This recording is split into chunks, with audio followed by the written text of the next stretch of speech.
Welcome to Paley Front Row, part of the Paley at Home series presented by Citi. Women have to overcome more obstacles to reach the top. It's made them fiercely determined and more innovative. Just because they can navigate the obstacles doesn't mean they should have to. Citi is committed to investing in opportunities for 10 million women globally by 2025.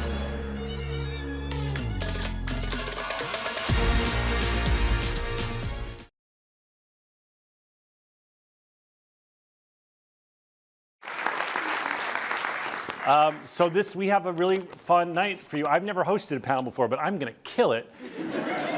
I directed episode 8, which I know will be all of your favorite by the time you see all of them. So I'm very honored. I'm going to introduce all these wonderful panelists. The first person we have is James Ponsoldt.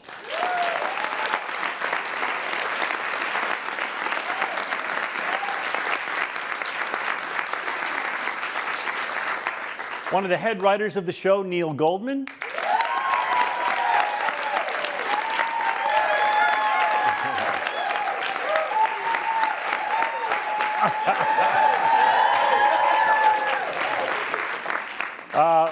Playing Gabby, Jessica Williams.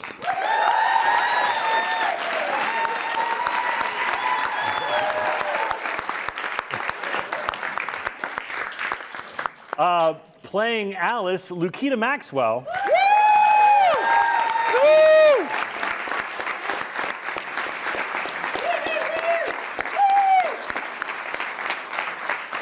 A young up-and-comer we're going to see great things from, playing Jimmy, Mr. Jason Segel.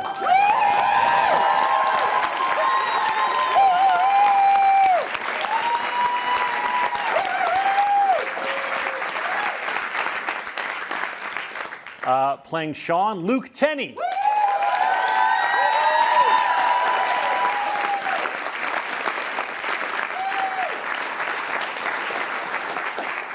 Playing Brian, Mr. Michael Urie.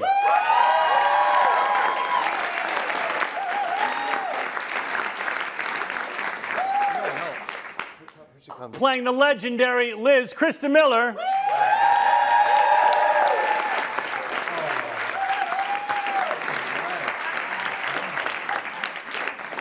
One of the show's creators, Mr. Brett Goldstein.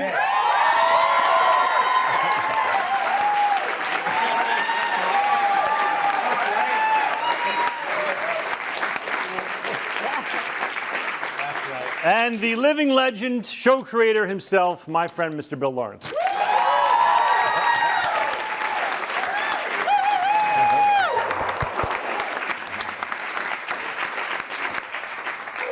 What a group!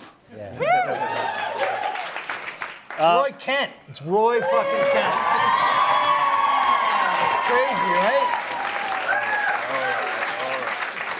You guys want to see the first episode, season 3 of Ted Lasso? That's crazy. All right. Oh boy. Welcome, everyone.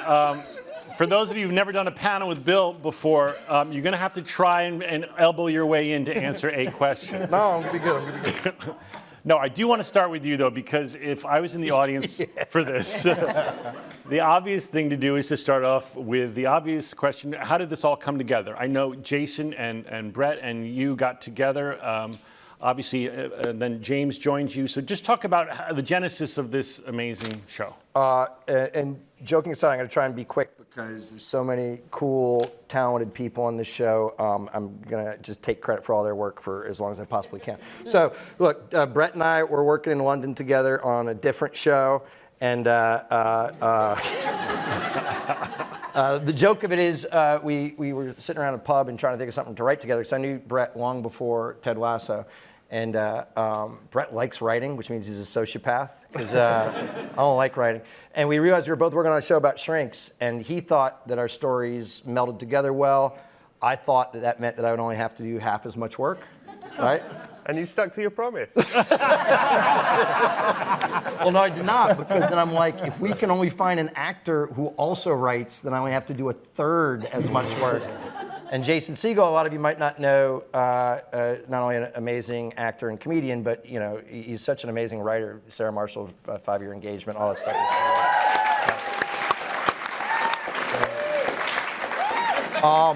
So look, here's the admission, and then I'll be done. Is I can't speak for anybody other than us three, but to do this, us four, to do this show, you got to be shrinked up. We're all Hollywood dudes that are shrinked up, and I don't know if that's a term or not, but it is now. So one of the things that we just started talking about is it's been a little bit of a dumpster fire shit show in the world lately, and everybody's maybe 1 degree separated from grief. And my family's going through a bunch of stuff, and we deal with it by laughing, and leaning on each other, and that's what we wanted to write about. Jason, this is. I'll take this one. He's good. That's why he's so successful. I'll go. Jason, first of all, incredible performance. Thank you. I'm telling you, I was really lucky that I got to binge all 10 in a row, and you're not going to believe how wonderful this is. It takes you on such an amazing journey. And Jason, I just wanted to start with you and say, obviously, I'm sure there's been a lot of people who wanted you to come back to TV. What was it about this particular thing and project that made you go, that's the one I want to work with these fellows? Yeah. Life is so twisty-turny, I had no real plans to do another TV comedy. And then I was taking these long walks during the pandemic. And apparently Jeff Ingold, who's here in the front row, who's also a producer on this. He's a producer of the show as well, Jeff Ingold. Yes.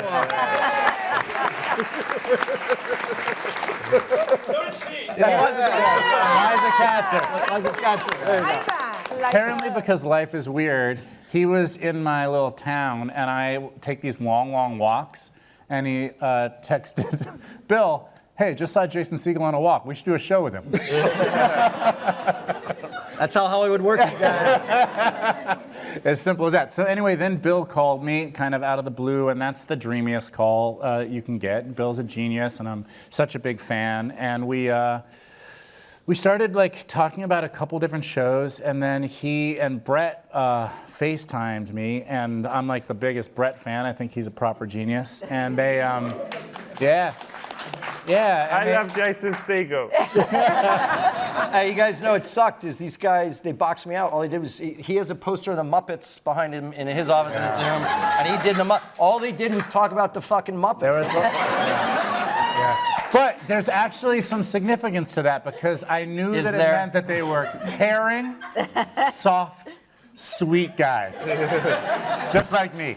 And so I kind of knew what the show was shooting for based on their pitch and based on our similar tastes. Something that explores pathos through comedy, which is what I think art is so great for. And so, yeah, we were off to the races. I felt very lucky. We love you on the pitch, Roy. You're a wonderful footballer. When did you realize that you also could write comedy? It was a tricky time. That's not your real voice? No, my real question for you is, how the hell do you do it all? You doing this, you're doing the other show we all know about, you're on the road doing comedy, you have your amazing podcast. You guys search, you can see him doing stand-up all over New York, by the way. It's funny. Yes, we're not allowed to go, but we are we're not allowed to go. But Strangers how do you do it all? I mean, it's amazing. I do it all because I fear the quiet. That is the truth. I think I'm insane, and my brain works better when there's 100 things happening at once. Right. This is why I'm in therapy. Yeah. And I sort of hope I don't get cured, otherwise I'm going to be very unproductive. Yes. I understand. I totally understand. I do not like my agent actually says I don't idle well, and I think that might be the case for you. Jessica Williams, you are so fucking funny in this show. Yeah.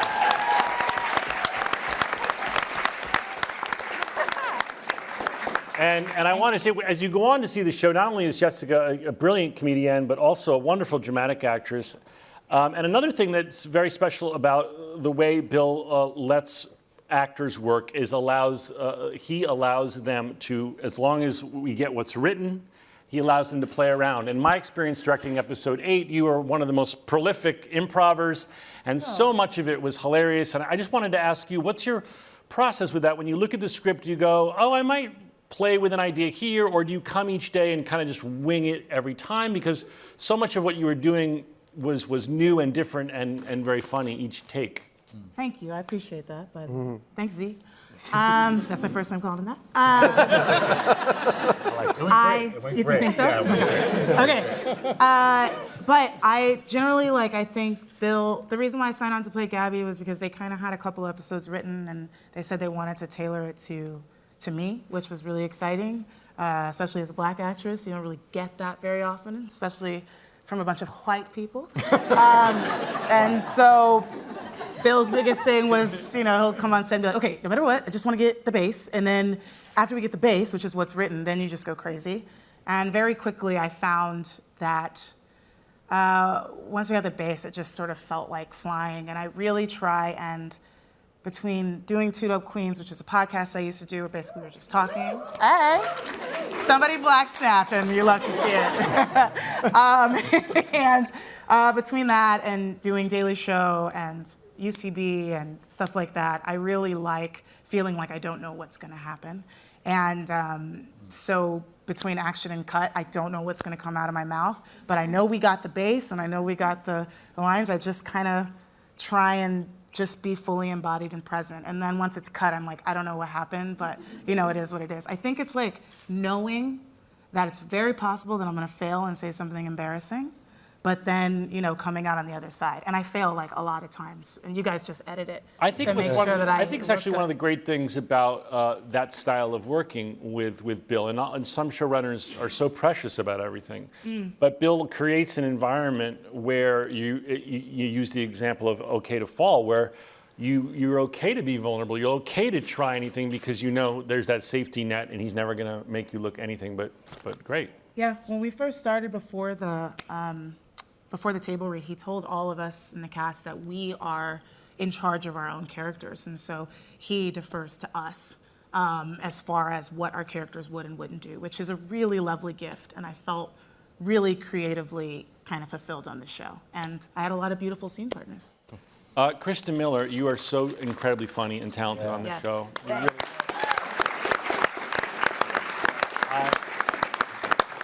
I've known Christa as long as I've known Bill and Neil, who wrote on Scrubs, and I was just so proud of the work you do in this. You guys have only seen one. When you see all 10, she just brings it in an incredible way. I was so proud of you, and it was extraordinary. I wanted to say that my experience with Bill is that often you'll tell him a story in private, and with Donald and I would say, oh, you're not going to believe the shit we did this weekend. And then a week later, it would be in the script. And I saw some overlap in your own personal life. I wondered if there's ever a conversation with Bill where you're like, you're not putting that in the script, no way, take it out. Or do you love that stuff that he sort of, gently, takes inference from your guys' lives? Sometimes I like it because it's so exaggerated. And then it's so exaggerated, though. And then people are like, that's what happened at your house. And by the way, thank you for your kind words. They're so meaningful coming from you. Thank you. And then, but I think this show was the least of that I've had. Bill taking our real life things and bringing it on the show. So that was kind of fun to do a completely different character. I was shocked that it was, I've often done my wife a disservice. I love working with her. She is she's a muse, for me. And I think she's so funny. And the way she was on Scrubs and in Cougar Town is how she is in our house. She's, well, it's not fair. If I'm being 100% honest, she's slightly meaner in real life.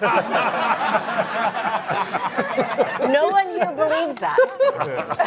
But I think on Neil knows. Neil knows. Neil knows. On this show, the coolest thing, because when you saw rushes, you call them rushes. We call them dailies for the pilot. I texted Christa when I was watching Stum, and I was like, you are such a good actor. You seem like a genuinely nice person. It's really incredible. It's a transformative performance. That's a horrible thing to say.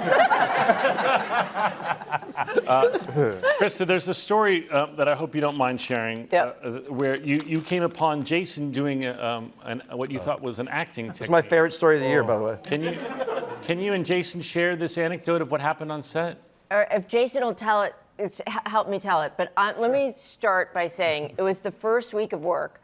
We had done the table read, and everyone was so good that I was completely intimidated and felt insecure. And I had met Jason a few times, but I was like wanted to be friends with him, but I was trying to be cool. And it was before a scene we were doing, and Jason. And we all got to know each other because the first couple of weeks our sets weren't built. We were in a house, and so we all were in this one room, hanging out together all day. And you had to like read the room and see if someone was doing their own thing. And Jason was sitting on the couch going, energy, access, energy, access. And I was like, he's doing his thing. That's his technique.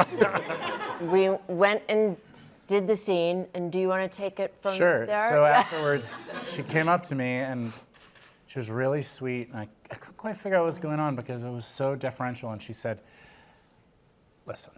Oh, no. Obviously, these words speak for themselves. But can you tell me what these words mean for you in terms of your technique and your process, energy, access? And I was so delighted because I saw what was happening. And I said, no, those were my cue lines. You say energy, and she says access. I couldn't remember when I was supposed to talk. And we've teased her about it every day since. By the way, we're soft selling. It was more like I was in the neighborhood playhouse, so I know about energy and access. I studied at the playhouse. You know, I'm more of a Meisner. I'm more of a Meisner person, but your technique. That's my favorite part of the story. You're like, I'm familiar with that. But how do you use it? Just trying to remember my lines. But by the way, it actually, before every scene, we all say energy, access. We all have sweatshirts with energy We have access. sweatshirts with them, and we say energy access. Yeah. Now, I know some of you might be confused because the Paley Center doesn't often bring a background performer to a panel. But I promise you that Michael Urie is in the show.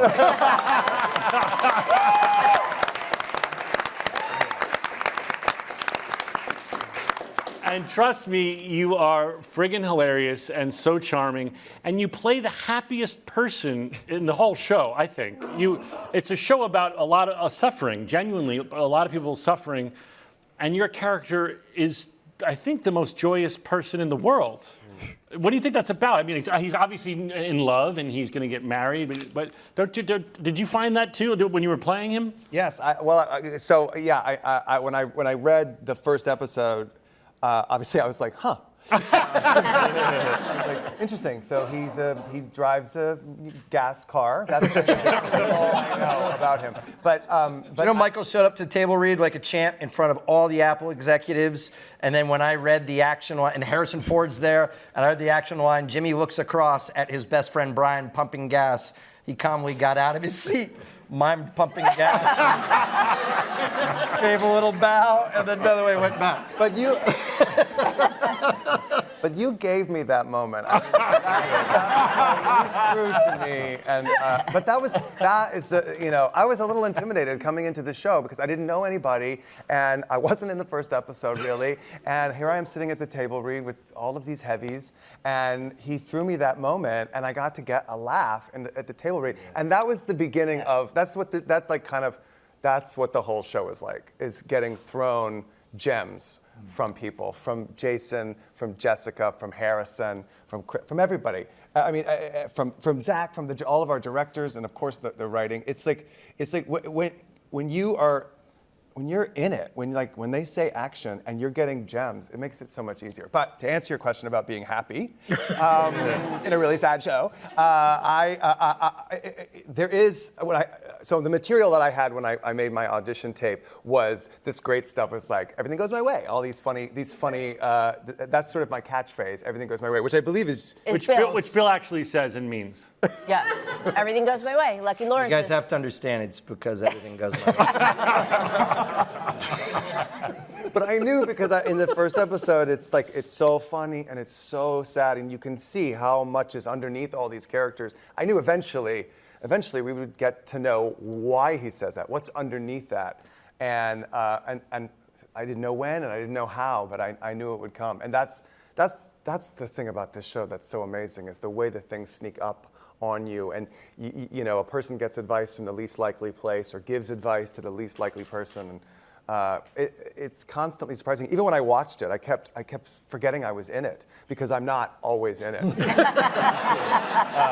then I would appear, and it was thrilling. No, but when you are in it, it is such a joy because everyone is really suffering in the show. Everyone, obviously, it's a comedy, has their funny moments, but you show up and you just manifest such joy and happiness. It's always great when you show up on screen. I'll tell you something about Michael, is there's this line in episode 2, which I won't spoil for you, that we obsessively cut stuff. We cut this line, but before we'd cut the line, we'd sent him the script to audition, and when he sent his tape, he did that line so good, we were like, oh, we got to put that line in, which is fucking amazing. That's so great. Nice. Lukita Maxwell, young lady. Yeah.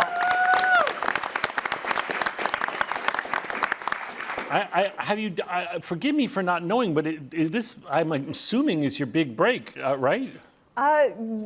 Yes, I did an HBO show last year that I was really excited to do. That was a young ensemble, and coming onto this show with these incredibly seasoned actors and talent was insane. It was definitely my first deep dive into comedy.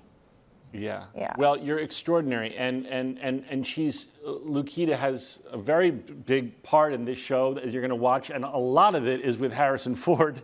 A lot of one-on-one time. So just talk about, I'm curious about two things really. What was your audition process like? And also what was it like, getting to know and getting to work with the living legend Harrison Ford? Lukita, just so you know, one of the things we talked about, Neil and Brett and me and all the writers, was the weird thing about the show, as you guys watch it, that a lot of the emotional heavy lifting fell on Lukita and Luke, who were kind of both dropped into this world with Harrison Ford and this rock star cast and stuff. And if they, not to put pressure on you guys, but if it doesn't work, the show's not going to work. So anyways, go ahead, go to your answer. Thank you for trusting us so much. First, just talk about the audition process and what that was like, and was any of it in person, or is it still all video these days? I sent in a self-tape. I got the original email, read the script, saw that, Brett, Bill, Jason are attached, the three, most confident soft boys in the world are attached to the project, and I was just I'm never gonna get this. If that isn't merch for this show. I just exposed y'all, I'm sorry. But yeah, I read the script, and there was no way I was ever gonna get a shot at getting the role. I kind of sent it into the ether and got a call, and then talked to you over Zoom, and Jason has been my biggest cheerleader the entire time from the first call we ever had. I just felt so supported and so trusted in, and yeah, thanks, Pops. Have you fully answered this question? Because I'll jump into the experience of auditioning Lukita. And I'm not going to take credit for anything. But my experience is we auditioned Lukita, and I called them and said, this is my daughter in the show. And then they were like, you can't hire the first person that you audition. And I was like, no, this is her. And I was 100% right. Don't make me cry here. What? By the way, as a sidebar, to prop up our casting people, can you guys believe how much the lovely actress who plays Lukita's mom looks like her? Is that crazy? Yeah. Guys, it's wild. Jason and Lilan look more like my parents than my parents. Like, insane. I talk a little bit about Mr. Ford and what that was like, because a running theme through the show, as you'll see, is that they have these sessions together on a park bench, and so she spends a lot of time with Harrison. I mean, I think the first day I was really diving in with the mentality of this is work, this is a job, I'm gonna come into it prepped for my scene, and all of my nervousness kind of dissipated the second that they called action, because Harrison and I just were able to slip into the back and forth dynamic. He just gives so much space to his scene partner to play around and really drop in. So yeah, it was phenomenal. I learned so much from him. I have a group statement that we'll all nod at, which is it's for real though, one of the bummers about Hollywood are when people that you idolize do not turn out to be as great or as cool as you would hope. And Harrison turned out to be an absolute, I mean, he tried to kill my wife and me with alcohol. That's okay. But he turned out to be one of the coolest, greatest, most gracious dudes on the planet. And man, what a treat. Yeah. Yeah, he was incredible. Tell them about your first day, Zach. One question. My first day with him on the Warner Brothers lot, he said he wanted to go to one of the sets we weren't shooting on and to talk about a scene we were shooting in a couple days. And I was very nervous because like everyone, these guys at least had a chance to get used to being around him. And I was very intimidated. And so he takes me in his golf cart and we're driving on the Warner Brothers lot, and they have these tourist trams that go by nonstop. And I noticed him kind of look away a little bit. And I said, "Do you ever wave at the trams?" And he said, No, I look away. And I said, "Oh, really?" And he goes, "Yeah. But I do feel bad about it."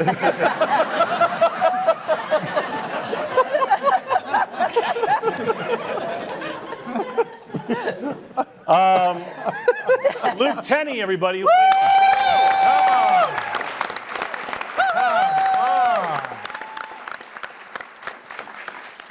Luke, your performance, I mean, these guys and gals, you are in for such a treat seeing where this character goes and what level of talent you have, sir. And I'm so excited that I feel like Luke and Lukita, which I only just recently realized how adorable it is that it's Luke and Lukita. Elsewhere. That's Bill. But I just feel like, these are all wonderful talents that the country and the world know. I feel like this is going to be life-changing for the both of you. And I'm just so happy to watch that happen. Please talk a little bit about what your audition process was and how you came into the fold. Yeah, I got the tape and fell out just because I was like, all right, these are like legends of funny. And I don't get to be funny, which is why even in my family, they'll tell you, they were always like, that man he ain't got it. It's just like, my family had that funny gene and I just didn't get it. They would roast me. I have a sense of style, I would just get roasted. But when I saw this, I was like, what an opportunity. I had just done my first comedy and was terrified the whole time and saw it as a great opportunity to, of course, work with the greats. And I just buckled down and I called up my homie. He's one of my funny actor friends. And I was like, hey man, I need your best. Jason Segel is a psychologist to come over here or psychiatrist, excuse me. And I was like, I need you to play with me and we got to work this thing out, bro. I need hours of your time. He was like, I'm there. So we workshopped the scene for a lot and I just tried not to be trash, And my man Esteban helped me out. He helped me get that. And once we sent that in, then the process started. Then I had to do Zoom calls with this. And when you work with somebody this symmetrical and handsome, it's like it's like staring into the sun. My wife was listening through the door, was like, yo, I can hear him. He sounds handsome. I'm like, I know. And he's funny too. But that was great. We had a great time reading, and I'm just glad they gave me the job. Whew, I'm glad to be here. I'm just glad to be here.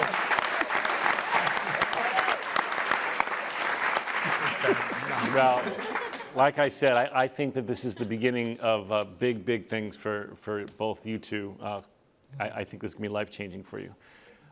So do all the things in public you want to do before Friday. That's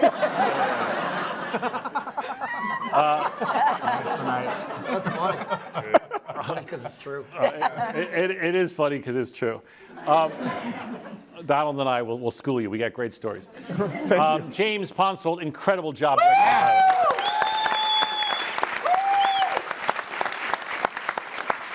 You and Jason had collaborated before. If you could talk a little bit about your relationship, and then getting with Bill and Brett to decide the look. For those of you, I assume a lot of you know, but for those of you who don't know, the pilot director is going to set the look for the whole show and the style. So tell us about that process and your relationship with Jason. Sure. Thank you. Yeah, Jason and I made a film together called The End of the Tour. So good. Thank you. And became friends through that process. And Jason and the guys told me what this story was going to be about, and then it was quite a while before I read the script. So it had been stewing in my mind. And then when I finally got the script, I was surprised, and then I was surprised that I was so surprised. I mean, I was laughing and then bawling by the end of it. It was, like Jimmy, it was funny and sad, and I felt like, that Jimmy was sort of like a grown-up sort of Charlie Brown, like he was this character that I felt like I could connect to, and I felt like we all could. He was someone who'd been languishing, which I think has been sort of a word that people have thrown around the past couple of years a lot, but someone wondering like, what am I stuck in and what is next? And it felt like this was an entire community of people, of friends who were sort of going through that. So we talked, I think, a lot about just the vibe, which is, the North Star always was the script. It was incredible. The tone was so clear. It was all of those words that I just used. And then sort of as we were talking and then working with the department heads like Cabot McMullen, our fantastic production designer, Jim Frona, our great cinematographer, we talked about Pasadena as a location, which, a lot of times, will be used as sort of generica in shows, just this anonymous backdrop. But we wanted it to feel so specific and so the way that I feel, because I live there, which is that it's beautiful. It is a place, there's always this dappled sunlight coming through trees, and it feels like this almost aspirational place that if you're someone who has a dark cloud of grief sort of hanging over your head, like Jimmy does, the irony is it's really hard to appreciate that, even if all of the friends around you are trying to help prop you up and work through it. And then we had 4 confident soft boys. By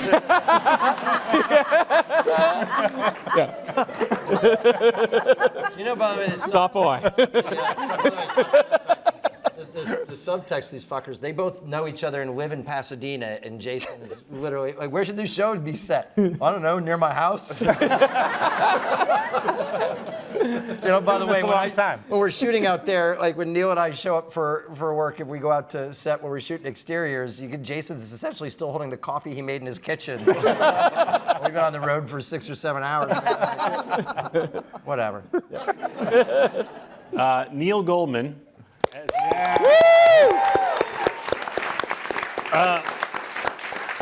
I've known Neil as long as I've known Bill and Christa. Neil was a writer on Scrubs for how many years, Neil? 25? 8 amazing years. 8 amazing years. Is that because you weren't on the 9th year or because the 9th year didn't exist? What 9th year? What 9th year? We don't talk about the 9th year. It's like Fight Club. I so enjoyed my time. I had prep week when I directed episode 8. I was usually you're prepping stuff, but the script wasn't quite done, so I didn't have much to prep. That's weird. And I got the luxury of hanging out with you in the writers' room, and it was so fun, and we had a lot of laughs. But talk about your relationship with Bill over this many years. It's been a long run for you guys to have been working together, and him and trusting you to be one of the head writers of this big ass Apple show. Talk about that. Look, Bill's much older than me. Oh, that is so dicky, man. And I consider him a mentor.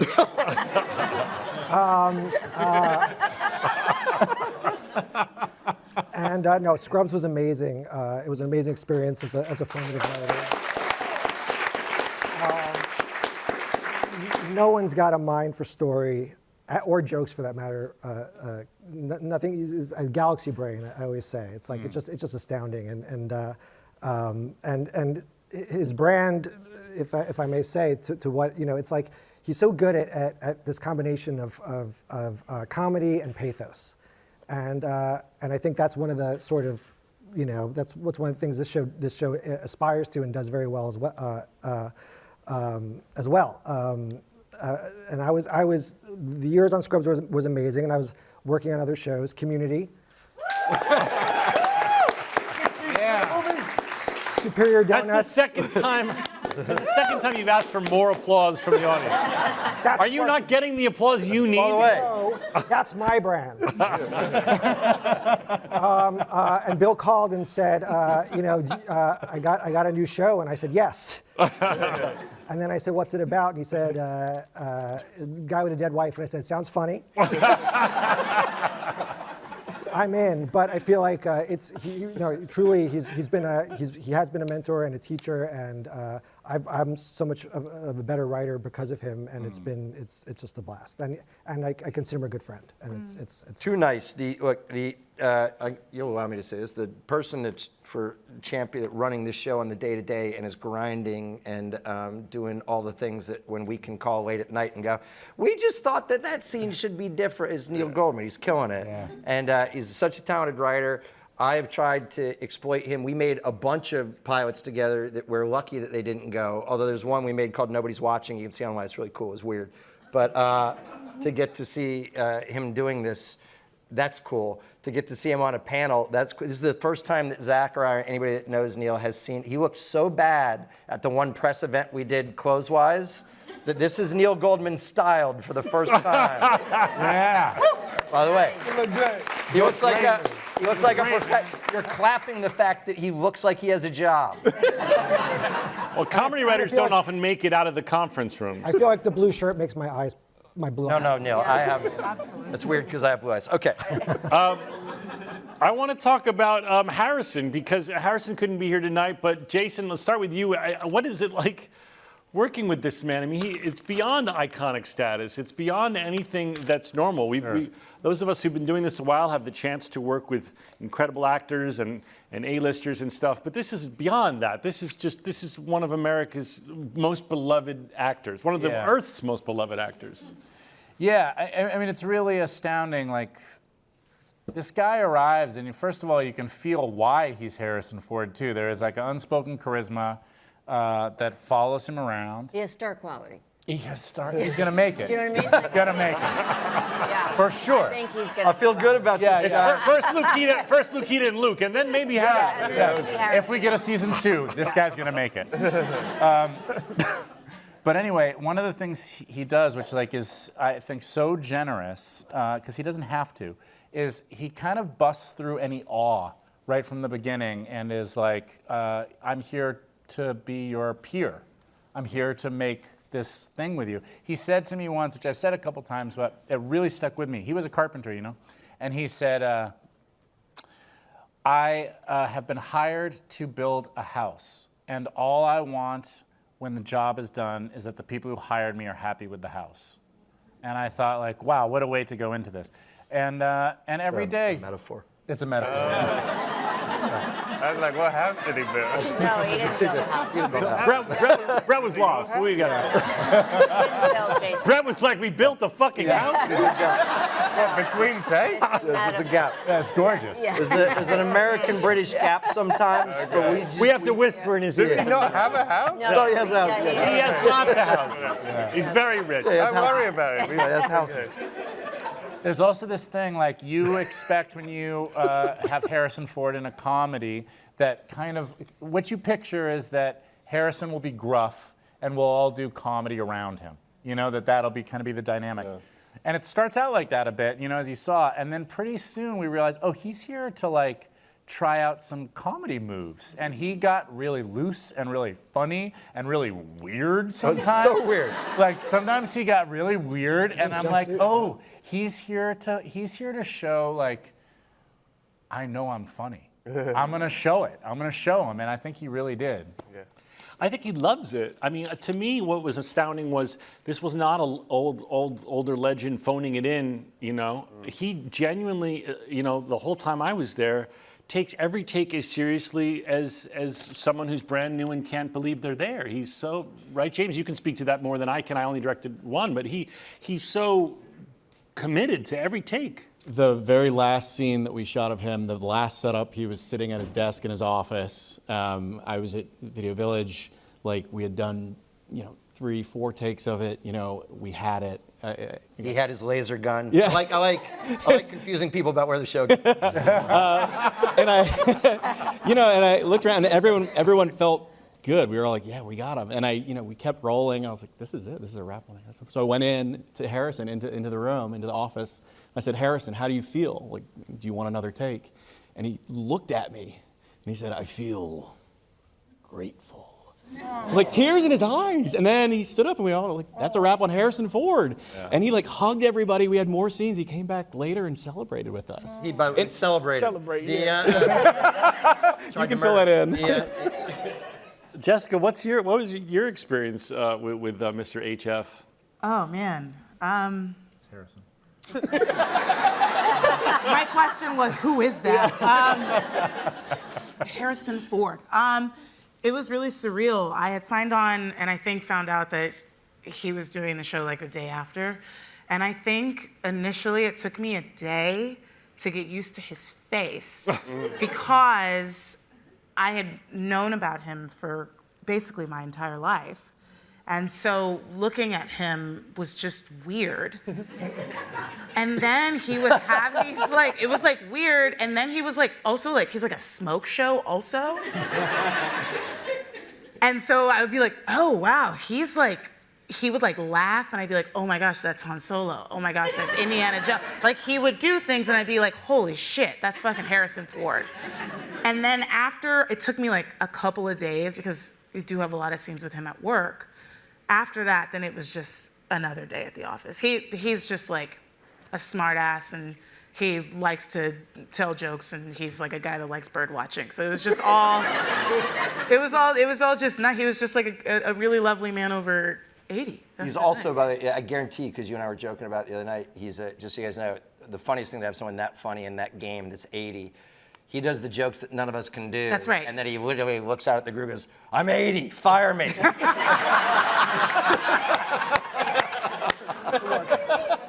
Call whoever you want. And by the way, then everybody just goes about their day. Yep. All right. You also said once, Harrison, would you mind doing this? And he went, do you have any idea how much you're paying me? Oh my God.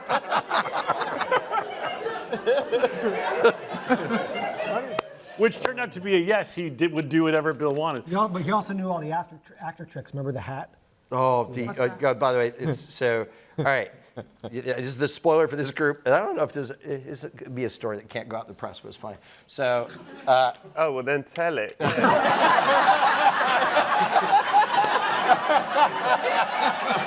I'm sure we can trust everybody here. Cool. I know you guys are cool. We know you guys are cool. All the people with the cameras pointed at us, you're cool, right? You guys are cool. We can trust you. Yeah, cell phone's off. I just see like 78 tiny lights. She's on a cell phone right there.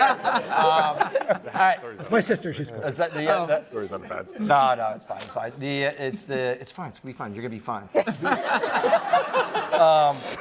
It is actually fun. Brett didn't want us to hire Harrison Ford.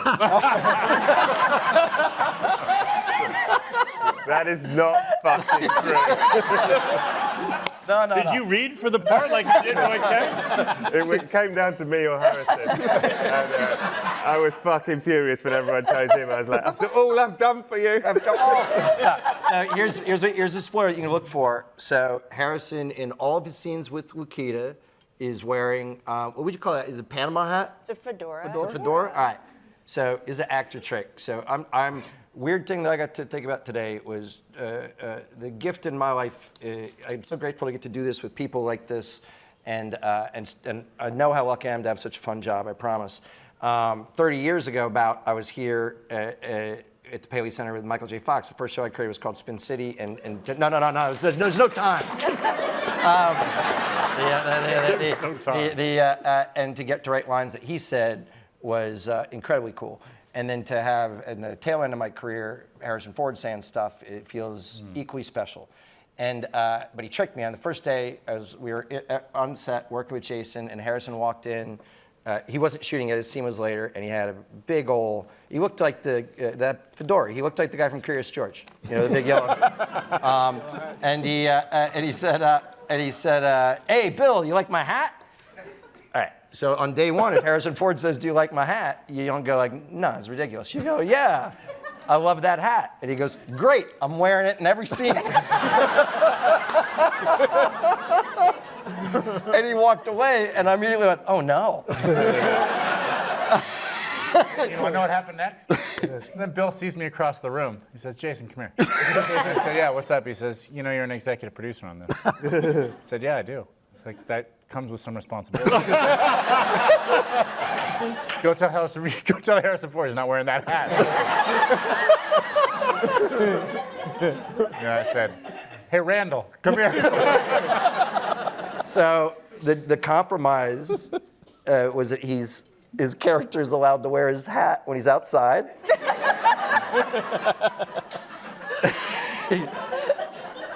And the B side of it, which makes you love Harrison, is without knowing this whole story, by the end of the show, other characters are having fun with the hat. Yeah. And torturing him about the hat, and that's why it's really been a special thing for me. But that's my funny part of the story is in my episode for a bench scene with Lukita, he showed up without the hat, wearing dark sunglasses, and I was like, okay, what do I do? He doesn't have the hat on, and he's wearing dark sunglasses. But I knew you didn't like the hat, so I was like, maybe he's sick of the hat. And I go, do you want to maybe do one without the hat? Maybe. And he's like, yeah, fuck the hat. And I'm like, oh, Bill's gonna be happy. I got the fucking hat off. And I was like, the sunglasses, I feel like we're gonna wanna see your eyes. He goes, oh, I don't even know I had these on. And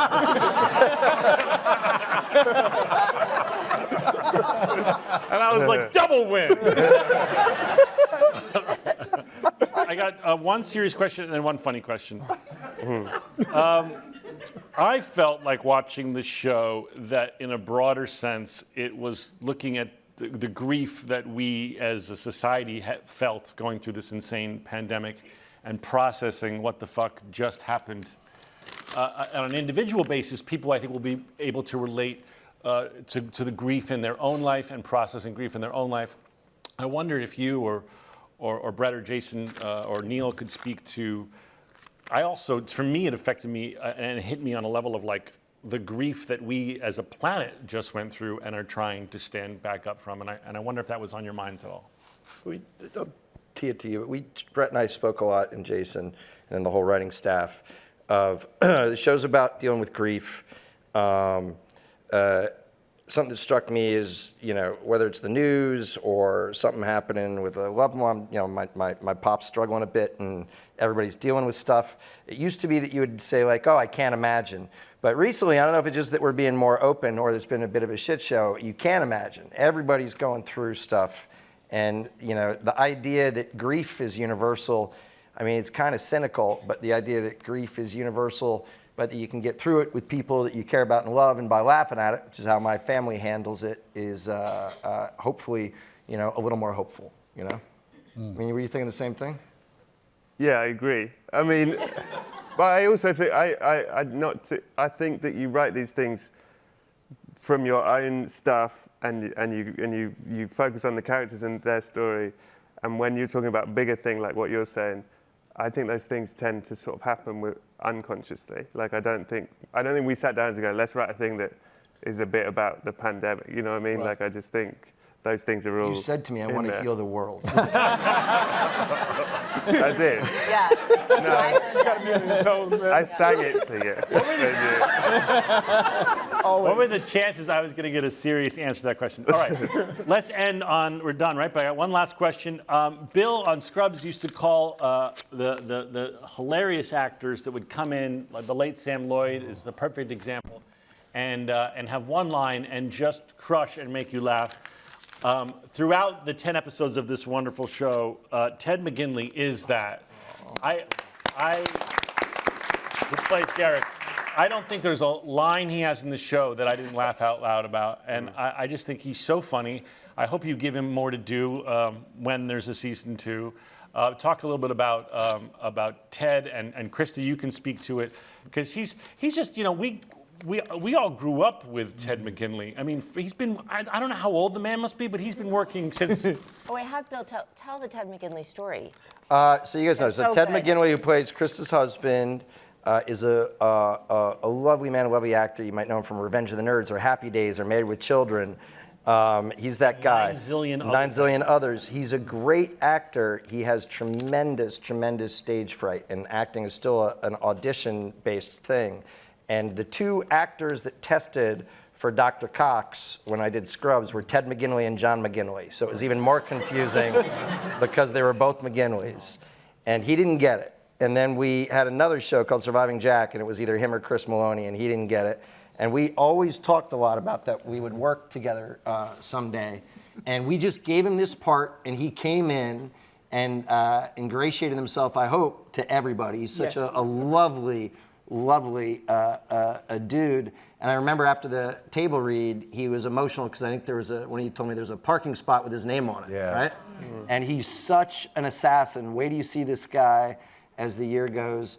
The Easter egg, he gets to give a speech to my wife that I will, without taking credit for all the great stuff that the writing staff and Brett and Neil did, that I wrote as what I wish I had the courage to say to my wife. I